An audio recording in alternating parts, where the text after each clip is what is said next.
What's up, everybody? Andrew with NQS Performance Outdoors here, coming to you from the workshop again. It's the beginning of April, and one of the things that April brings to Wisconsin is the white bass run in our river systems.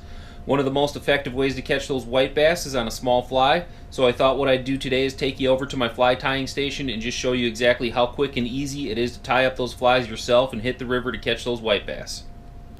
Okay, here we are over at the fly tying table. Couple of items you're going to need to tie these flies for white bass obviously is a decent scissors, a thread bobbin, and some thread. I like to use a 210 denier flat wax thread. You can pick that up at any fly shop. I got this at Bass Pro Shops in their fly shop. It's just a couple of bucks. What I like about the flat wax thread is it's not very bulky, so you're not going to build up a huge collar when you tie with it. You're going to need some hooks. For these particular flies, you're going to want an Aberdeen style hook, either a size 4 or a 6. Either one will work just fine. I happen to have a package of 6s laying around, so for this video I'm going to tie on a size 6 hook. You're going to need a bunch of bucktails, whatever kind of colors you might be looking for, and then flash is optional, but I'm going to put some flash in this one just so you guys can see how I do it. Some guys like it, others do not. That's strictly personal preference as far as flash goes, but so that's about it as far as supplies go. You can get creative with the colors if you want to. I'm going to tie one in purple and chartreuse here today. That's a very popular color in my area, and we'll get started here. I'm going to switch this camera over to my head, and that'll free up my hands, and I'll show you exactly how I tie these things. Alright, you can see here that I've got that number 6 clamped into my fly tying vise. You do not need a fly tying vise to make these. If you're going to tie a bunch of them, I would recommend you go out and buy one. This is not an expensive one. As I've mentioned in some of my other videos, I think I've got about $40 invested in it. One thing that it does do, though, is it spins 360 degrees. And that comes in really handy, so if you are going to buy one, I would suggest that you look for one that at least rotates 360 degrees. Some of the really cheap ones don't turn at all, so make sure that's something you look at when you do decide to invest in one of these, if you do decide.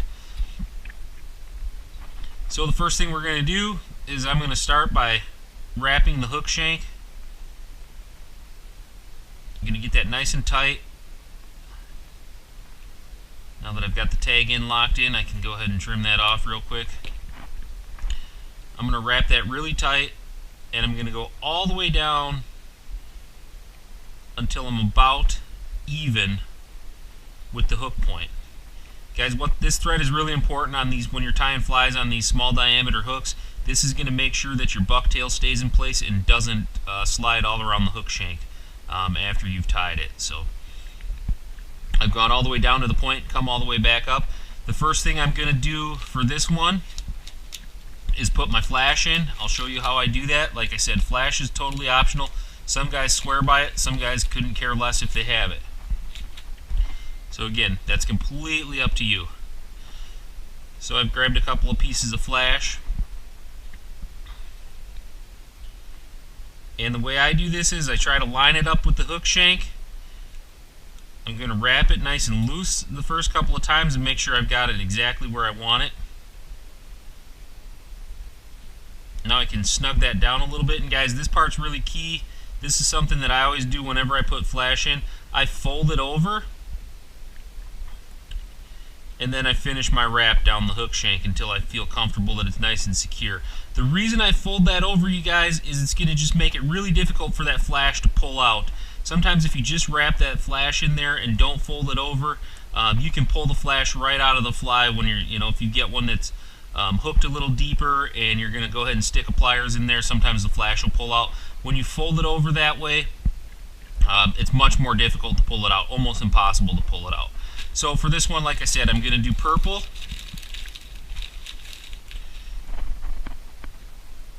Just going to grab a nice little pinch of purple.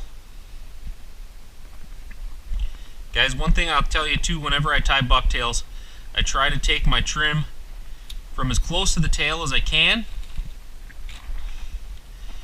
The other thing I'm going to do is just run my fingers through it. There's going to be always a few short hairs in there. You want to just get those out of the ways right away in the beginning, then you're not dealing with them later on. So once I get this cut, I'm going to line it up, figure out about how long. I would recommend maybe 2.5, 3 inches, and I'm going to trim it to length. Again, trim it from the end that came closest to the tail, you guys, if you trim this end down here, you're going to lose a lot of the action of the hair in the water. So always trim your bucktails from the end closest to the tail to maintain the action of the hair. Same way I did the flash, I'm going to get a couple of loose wraps.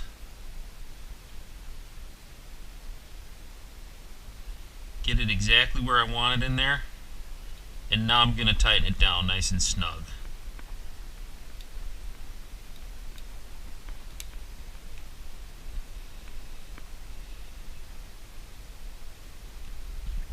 Last thing I'm going to do, I'm going to rotate this thing around, get to the back side of my fly here, and this is where I'm going to put my chartreuse in. Let me just grab that out here. I got all kinds of bucktails here.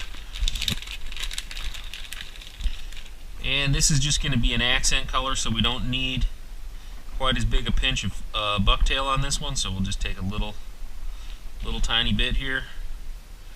Again, trim it as close to the tail as you can, you guys. That's going to maintain the action by leaving the long end of the hair intact.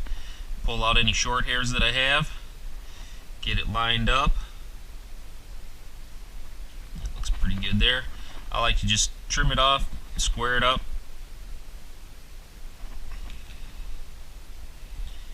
And I'm going to try and get this on the back side of the hook, 180 degrees from where I got the purple.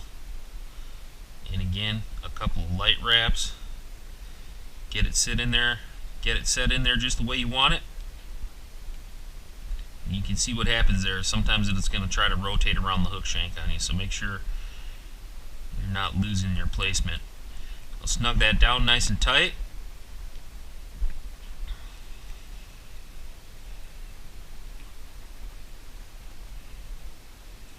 And then to finish this off, again, you guys, I do this the same way as I do all my other jigs. A lot of guys do a whip finish, and that's fine. I'm a custom rod builder, so I just use the same finishing method that I use for my rod guides.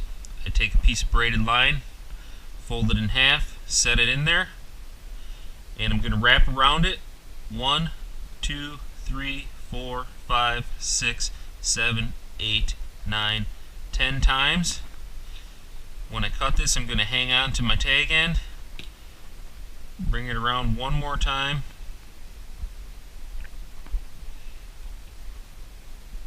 come through my loop, and again, I'm going to use my right finger to keep tension on it, and I'm going to grab the tag ends of my braided line, and it's going to pull through real easily, and it's going to pull right back underneath itself. Trim your tag end. There you have it. Try to give you a good look here at what the entire fly looks like. Guys, you can go ahead and just fish that on a 3-way rig. The last thing you're going to want to do is hit that thread with either super glue, head cement. Another thing that I found to be highly effective, you guys, is just go upstairs if you're married like I am. Steal some of your wife's clear nail polish and just hit it with a little clear nail polish. Does the same thing. Just don't get caught. I'm sure your wife probably wouldn't appreciate it, but I've actually confiscated a whole bottle of her clear nail polish, and that's what I use to finish off my flies.